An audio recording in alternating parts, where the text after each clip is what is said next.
Okay, good morning, Boker Tov. I want to thank our generous sponsors who sponsored the Emunah series for the year. Dr. Zavi and Bella Morgan, who sponsored it in memory of Rabbi Dr. Brian Gabbett, Baruch Tzvi Ben Ruvain Nassan, who was and is such a role model to us of how to live a life of Emunah, of faith, of trust, of belief, of confidence, of closeness with Hashem. We finished the last packet, which was a section in this wonderful sefer by Rav Wolbe, Tzadik Be'emunah Yichya, the notion that a righteous person lives with Emunah. As we introduce each and every week, we are alive when we know there's something bigger than ourselves. That's when we truly live, with a vibrancy and a dynamism and a passion.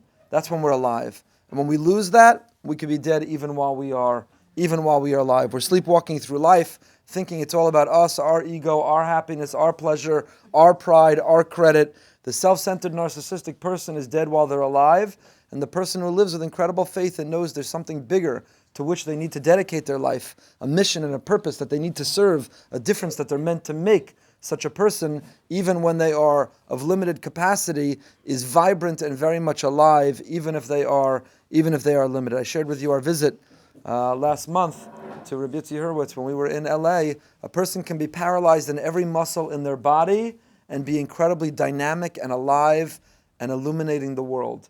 And a person can have mobility and health and athleticism and functionality, and they might as well be dead because of how little difference they're making to anyone other than to themselves. That is the thesis of the overall sefer. This notion of be'emunah yichya, that if we're craving life, if we want to be living, then the way we find it is with that sense of emunah. So we're starting a new chapter here in this book, Sicha Zayin.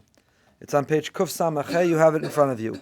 Yira ve'emunah, the relationship between having fear or awe of God, acknowledging God in our life, and living with emunah, with a relationship of faith, a communication, a presence, an idea that Hashem is more than just in the abstract or conceptual.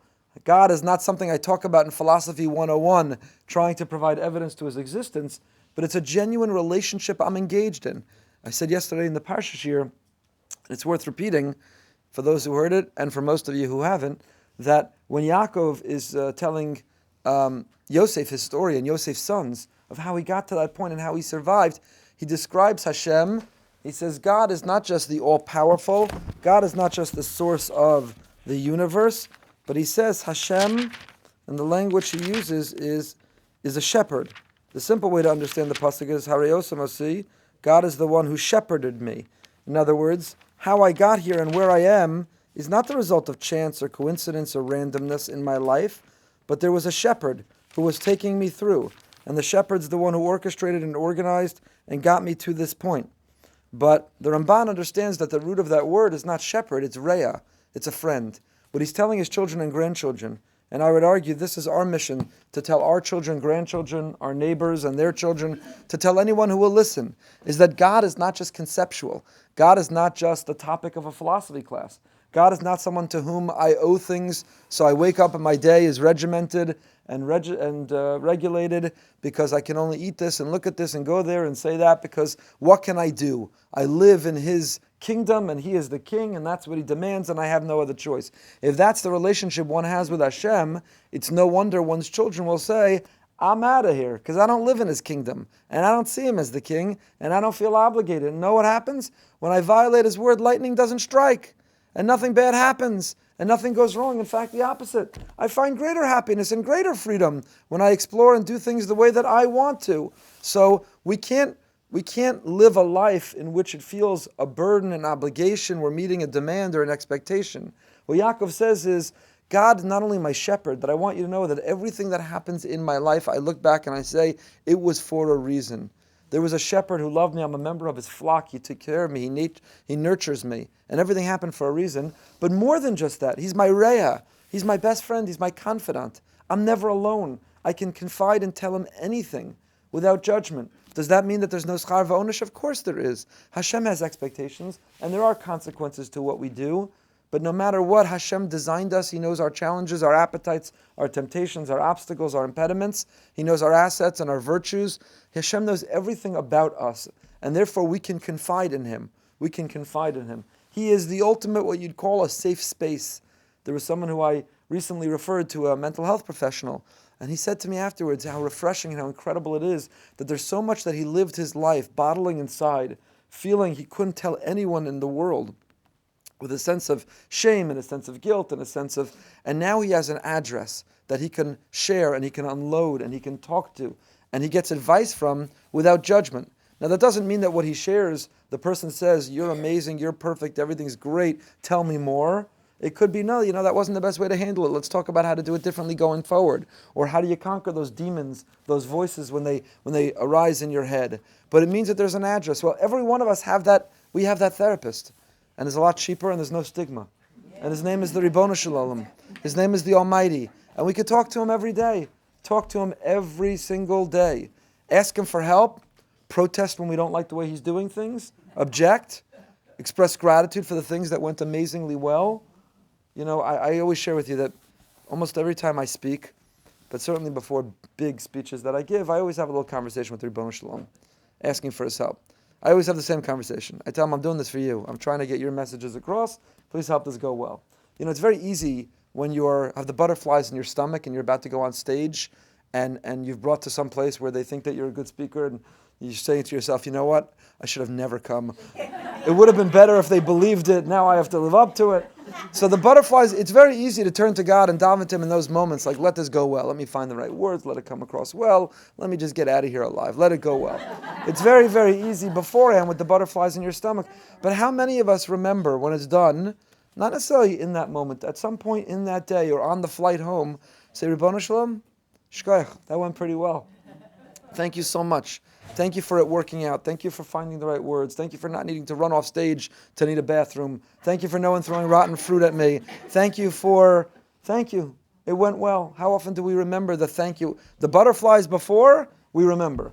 On the way into the boardroom or the operating room or the courtroom or on the way up to the drug, that we remember well. But after the fact, the thank you when it went well, we often neglect. So be'emunaso yichya, there's two lives that we can live. We can either live life with him in it, or we're living a life with him out of it. There's no sort of in between. When it comes to philosophically, there are three conclusions you can come to. You can be a believer. There's a Hashem, there's a God, there's a greater power. You can be an atheist. There is no God. The world came to be by chance, by randomness, by the Big Bang. Or you can be an agnostic. An agnostic hedges their bet and they say, not really sure. There's a lot of evidence in this direction, but I kind of feel in this other direction. I don't really know. I'm hedging my best. Sign me up under agnostic. You can in theory be one of three, but in practice you have to choose. You're only one of two. You're either living your life as a believer or you're living your life as an atheist. There's no way to live your life as an agnostic. There's no way to choose a lifestyle that hedges in between. The choices of your life, the lifestyle that you craft and create, is either the result of being a believer or is of being an atheist. That third choice, you don't have the luxury when it comes to the choices that we make. Okay, so let's start this piece. The Jewish people merited a great miracle, the splitting of the sea. And in that moment, we were elevated and we achieved incredible levels. As the verse says, we read it every morning in our davening. We'll get up to consider snippets, hopefully, in our lifetime. The Jewish people saw God's outstretched arm. Vayiru. How do you understand the word vayiru? Translate that word for me here.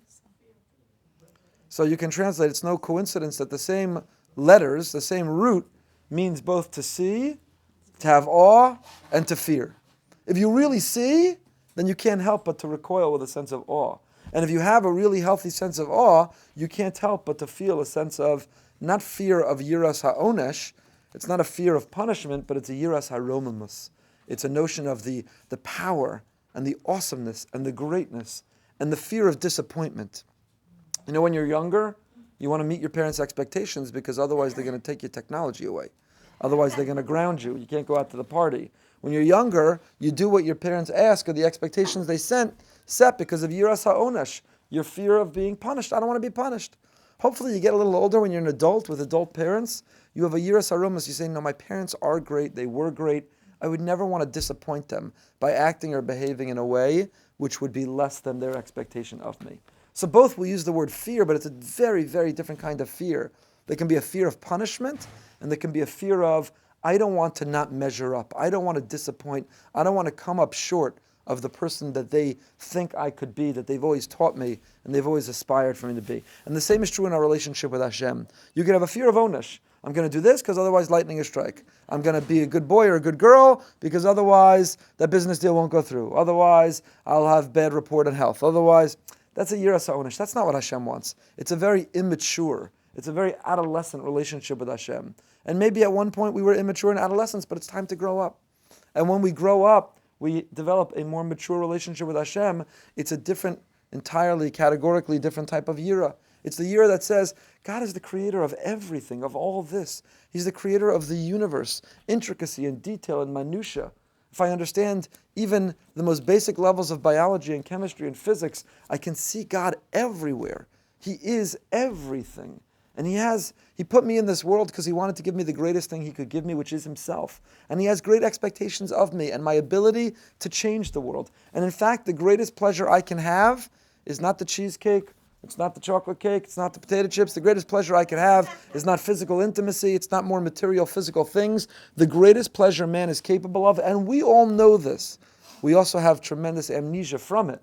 We have the ability to forget it as fast as it happens. But we all know that the happiest, most meaningful, deepest, most profound moments of our lives are the moments we feel we're making a difference. That we were there for someone, that we changed a life, that we showed up, that we fulfilled our purpose and why we were here, that we made a difference that no one else in history and no one else in the future can make. Those are the moments that we swell with joy, with meaning, with fulfillment, with satisfaction. They are the moments that we feel the most alive. That's why we're here, to do all of that.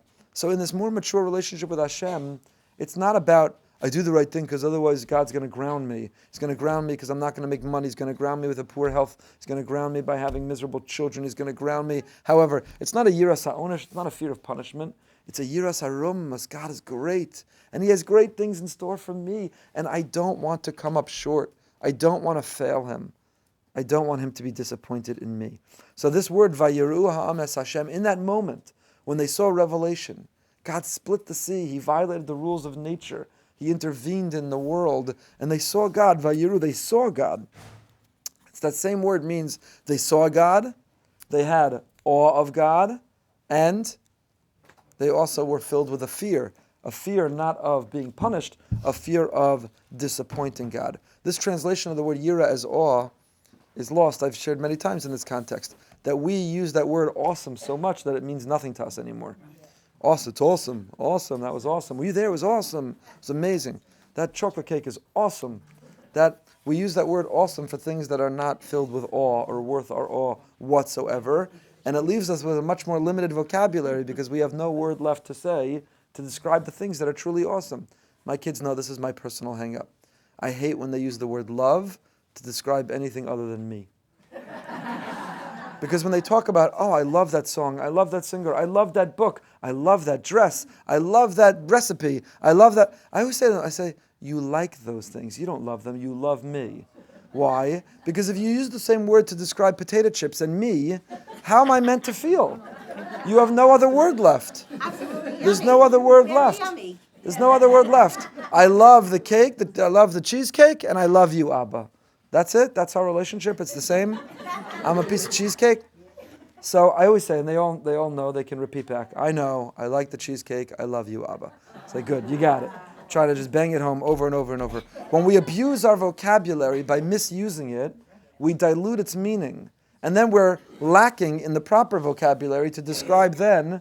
So even our kids, how are they going to get married? How do they tell a spouse? What words will they use when they swell with this feeling of love, of connection, of bonding? When they know that they were meant to be together and they feel v'hayu lebasar echad, that they're one entity living one life. What are they going to say when their spouse has heard them describe, I love the dress and I love the food and I love the song and I love the concert and I love the singer and I love that show, I love that. What's left? So the same is true with the word awe. We abuse that word awe, and nothing is worthy of awe.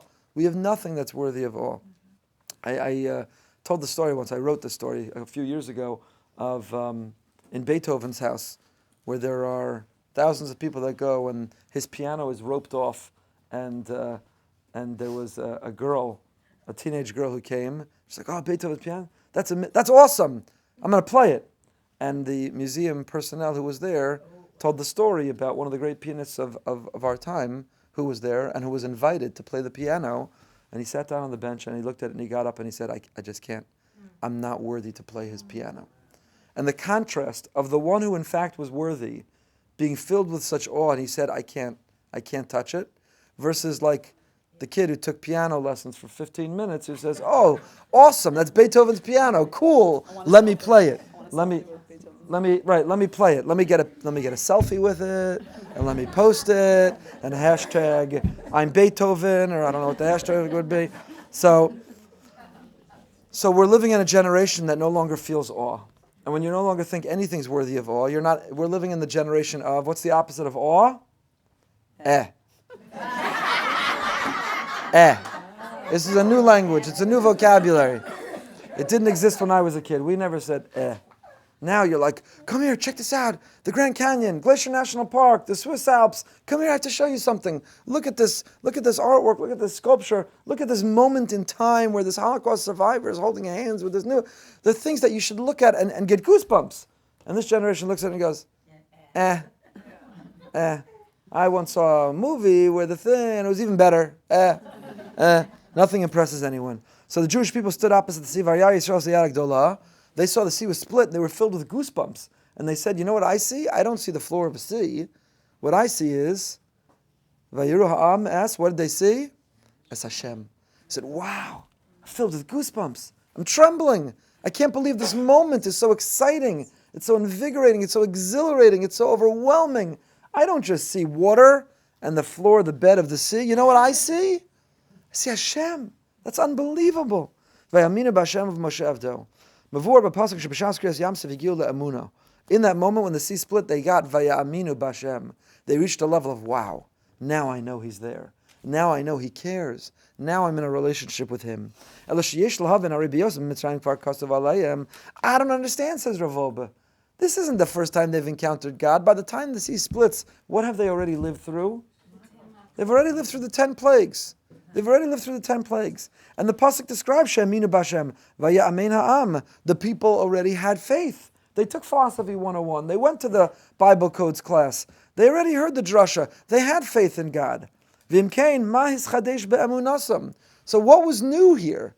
What was revived here? What was different or changed here? That if in Mitzrayim they already saw God, Vayima'in ha'am, they were believers. They were turned into a community of believers. So what about this community of believers was different when the sea split that they believe now even more? Hapshat, says Rav Wolbe the following. Hapshat hu sheyeshna madregas rabos be'emunah. There are many, many levels of emunah. Levels of emunah. Uv'shatzkes yamsev egiu l'madrega gavoa. And in the moment of the splitting of the sea, they achieved an enormously high level.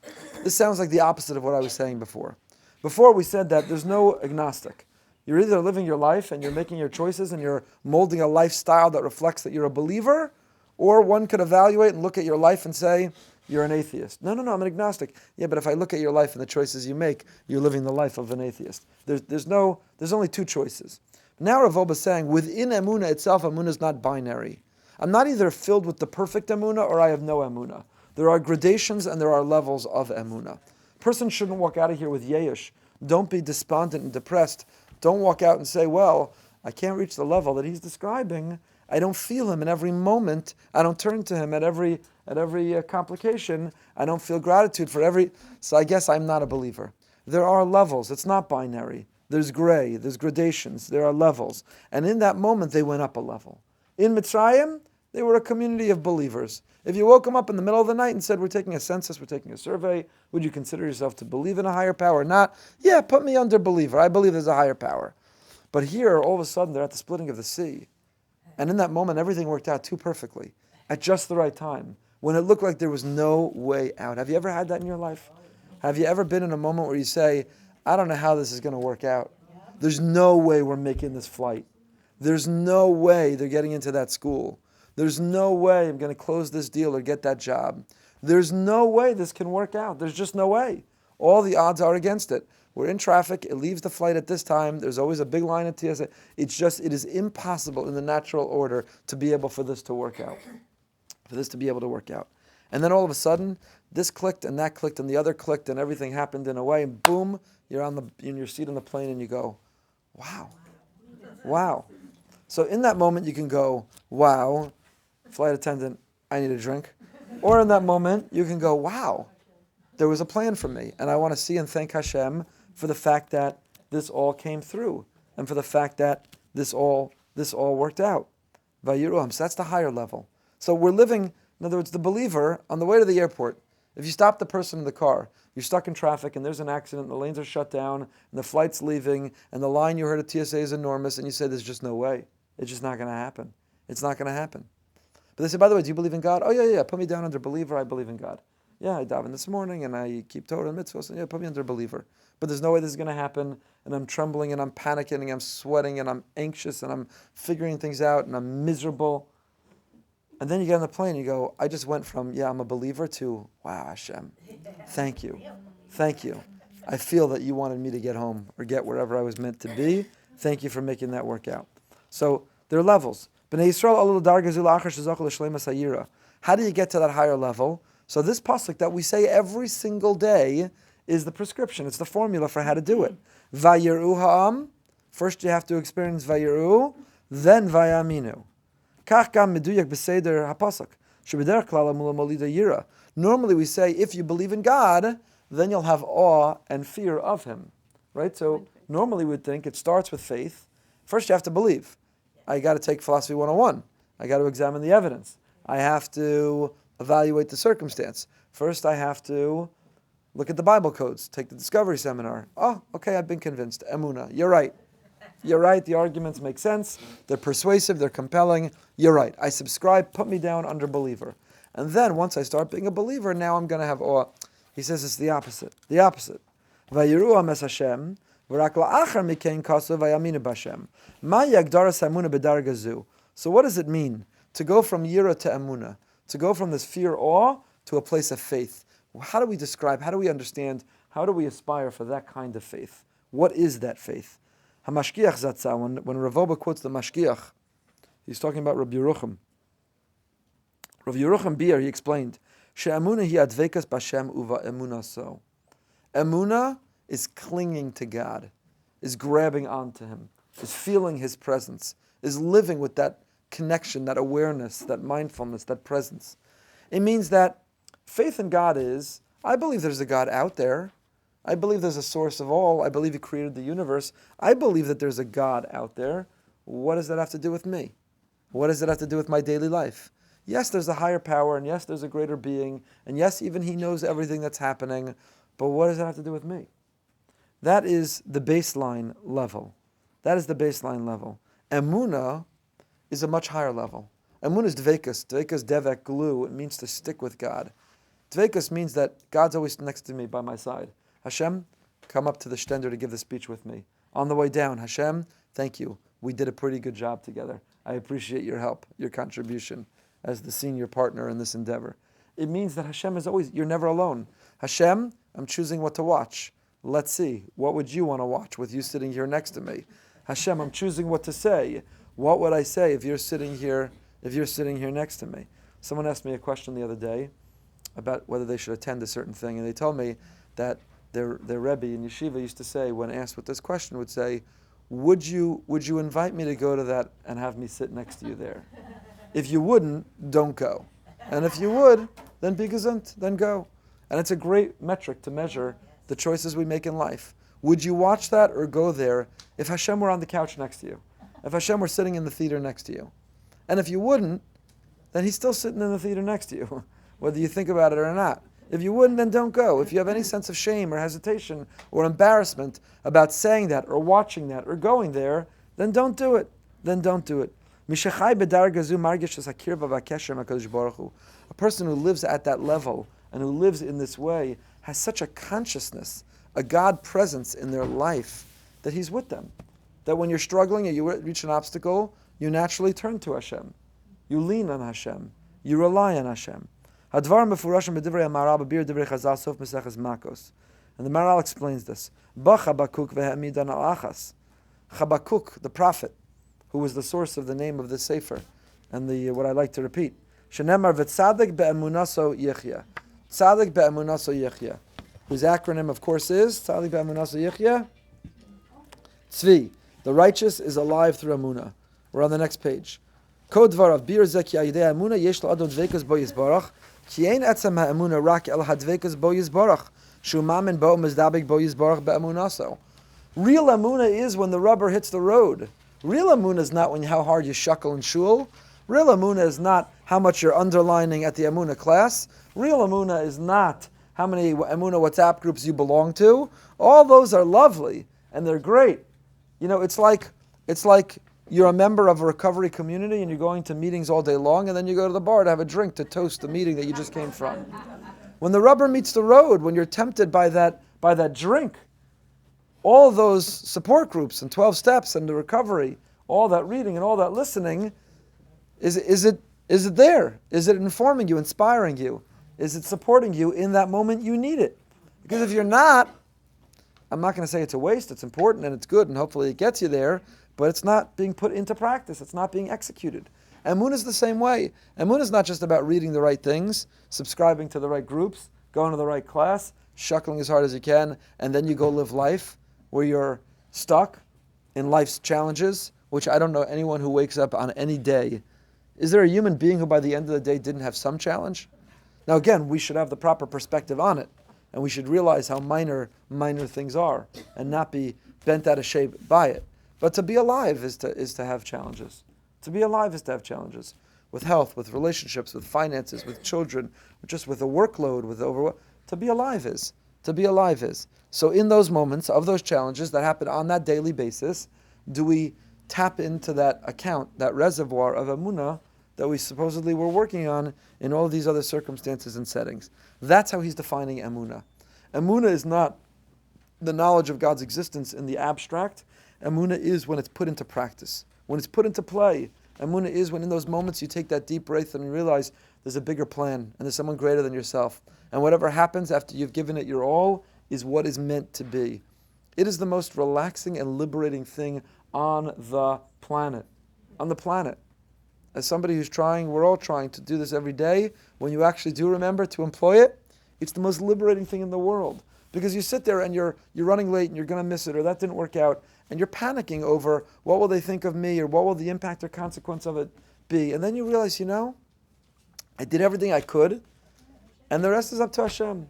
And whatever's happening right now is what's meant to be, and it's for the best. And then you just let go. It's the most liberating feeling in the world, and we all have that choice within us. So either we can get, tighter and stricter and more tense, and our blood pressure go up further, and panic and sweat and cry and be anxious and mourn and grieve, or we can just let go and realize I've done my all. We're only natural, we're human, and we have human emotions, but I've done my all, and I'm going to let go, because it's up to the Ribbono Shel Olam. So dveikus, that notion of sticking with him in all times, in all places, in all circumstances, that's Emunah. Lamadnu midvar shel adam ha'mamin yesh dveikus b'Hakadosh Baruch Hu, ki zu etzem ha'emunah. To the person who's a ma'amin, Emunah and dveikus go hand in hand, said Rabbi Yerucham. If you have true, genuine, authentic Emunah, if you really, really believe in him, then you stick with him, then you cling to him. It's not just lip service. It's not just theory. And that's what Habakkuk HaNavi meant when he said, the tzaddik, the righteous person, be'emunaso yichya, lives with emunah. He yisod kol haTorah. That's the essence of all of Torah. Now again, we're so forgetful. The default is not to believe in God and then we forget. The default is that we live our lives forgetting he's there, and we have to be reminded. So he created 613 reminders. Oh, you're about to eat? Take a moment. I want you to think about what you're going to eat, what you're going to say before you eat, what you're going to say after you eat. Because by doing that, you know who you're going to remember? Says God, you're going to remember me and where that food came from, and be thankful for it, and ask for food tomorrow as well. So in every aspect of our lives, Mea brachos b'chol yom, what we study together at Lent, 100 brachos a day, and the davening 3 times a day, and from how we wake up and what order we put our shoes on and tie those shoes, to as we fall asleep, the last words on our lips, Shema, from when we wake up till we fall asleep, is all Hashem waving, saying, remember me. Because you're going to be tempted to forget. Because I'm putting you into a world where I'm invisible, and you don't see me or hear from me or know me. And it's going to be so, so easy to forget I'm here. So I'm going to send you little reminders, little bids for connection throughout the day. Reciprocate, accept the bid, and make a connection back to me. So that in the middle of your day, when you're tempted most to forget, that I'm with you in the courtroom and the boardroom and the operating room. I'm with you in the kitchen, at the gym, in the supermarket. I'm with you in the car to the airport that's running. I'm with you. I'll make these bids for connection so you remember. And why am I doing that, says God? I'm not doing that because I have such an ego, I need you to bow to me. I'm doing that because your life will be so much better if I'm in it. Your life will be so much better if I'm in it. Let me help you. Help me help you, says Hashem. Let me help you. Have a relationship with me, put me in your life, and I can help you. And I can help you. But we have to take that first step. So Emunah is not in the abstract or in philosophical or conceptual. Emunah is when it's dveikus. Emunah is that when I then cling to him, when I stick with him, when I believe he has my back, and I'm sticking with him like glue. Adayin nishar lanu lahavin maduaz kukin lakdama shal yira kedei lahadgia ledargazu shel emunah. But we still have left to define, says Rav Wolbe, why do I need a yira to get to that level of emunah of dveikus? Why must yira precede it? Let's just start with this. We'll just do a little bit more. And the answer is because we live in a world where our natural tendency is that we are drawn to the superficial. We're drawn to the external. We're drawn to the shallow. We're drawn to the material. Because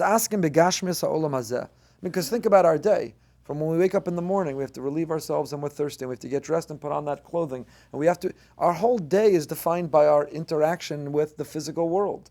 We have physical needs, we experience physical pleasures, we pursue physical things. We live in the physical world, we are physical beings. So much so that we sometimes define ourselves only by our physicality. Who am I? The one I see in the mirror. That's me. But the truth is that's not us. Who we are, really, in our essence, in our core, who we are is what you can't see in any mirror, and what no one can see altogether, and that is our neshama. We're not a body that has a soul. We are a soul, and we happen to have a body. And we have that body for a very finite amount of time. I'll keep coming back to, because I've already stated he's one of my heroes, Rabbi Yitzi Hurwitz. His body has failed him to the degree a body can fail. It can't fail him any further. Nothing literally is working. It's paralyzed, except his eyes. So who is he? That body? That essentially lifeless body? That dysfunctional body that doesn't work? Is that him? If that were him, he would have given up long ago. Who is he is everything other than that body. The body's been taken away from him, and all he has is everything, which is his soul, and he uses his eyes. I hope you've all subscribed. He writes a beautiful, beautiful blog every week, Dvar Torah, every week. Painstakingly takes an entire day. We saw how long it takes him to write one word, but with the movement of his eyes, and it's so worth it. It's never, woe is me, and this is miserable, and I'm trying to find the courage to fight through. It's always how great Hashem is and the beautiful thing that happened that week and how amazing the world is. And let me tell you, if he can find a way to see the good, the liros tov, that positivity reaction to the negativity bias that Rabbi Yoel Gold spoke about this past Shabbos, if he can find that capacity of the liros tov, then we can. Because guess what? If you woke up this morning and your arms worked and your feet worked and you got out of bed, you're already life years ahead of most people. That's the liros tov. So you woke up and you're already winning the game. No matter what else you're going to confront that day. The liros tov. So we are these physical beings. We think we are. We make that mistake. We're drawn to defining ourselves in those limited ways. Our senses are all designed to perceive the physical world. Right? We have a sixth sense. But that sixth sense doesn't perceive spirituality. Our five senses are all designed to be able to interact with this physical world. So we're physical beings living in a physical world who are interacting with it using our physical senses. There's only one problem. God is not physical. God is not perceivable or measurable according to the physical standards. So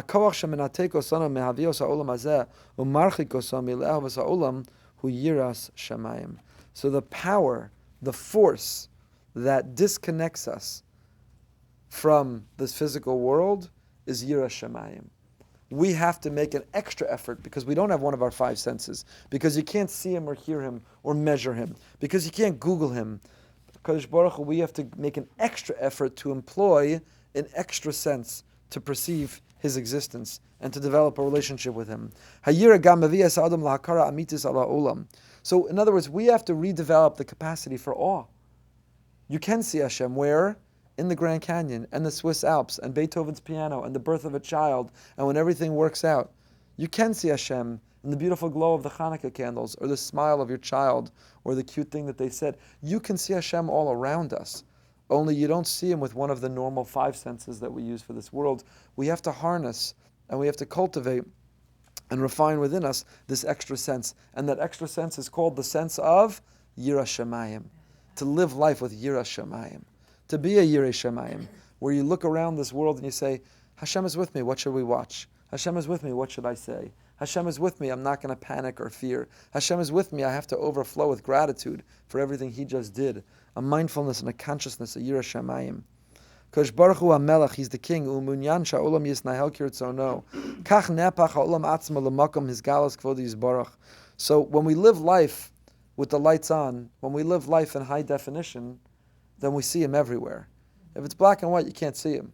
Or if you didn't get that cataract repaired, then you're living your life looking through a cloud, a haze, a phase, then you're not going to see Hashem.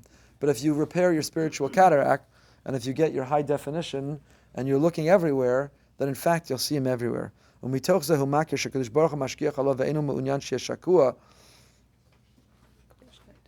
Begushkeit. Goyishkeit. Shel ha'olam. Okay? So HaKadosh Baruch Hu does not want us to be immersed in the physicality of this world, not to define ourselves by those who don't have a Hashem. It's an altogether different lifestyle. We quoted the Baal Shem. You could either hear the music or you don't hear it. If you walk into a room and you don't hear the music, but it's a room full of people listening to the music, you say, these nutcases, they're gyrating, they look like they're having seizures, they're doing something, it's called dancing. It's called dancing. If you don't hear the music, then you don't see them as dancing, you see them as actually bizarre, as crazy people. But if you hear the music, all you want to do is jump in the middle and start moving and dancing with them. Baal Shem Tov said, Emunah, Yirah Shamayim is hearing the music. Turn up the volume on the music. Turn down the volume on the Gashmias, turn down the volume on the physical, and turn up the volume on seeing Hashem everywhere, because He's all around us. Through the amazing things that happen, Hashem is all around us. There are brilliant coincidences and random acts of goodness and beautiful physical manifestations. There are miracles literally all around us. Are our eyes open? Are our antennas extended? Do we see them, acknowledge them, and feel them? Because if we live Yira, if we're looking, we'll be filled with awe. And if we're looking and we're filled with awe, it will result in a heightened level of emunah, an absolute knowledge of Hashem's existence. Mitzvah Hashem will pick up with this next week.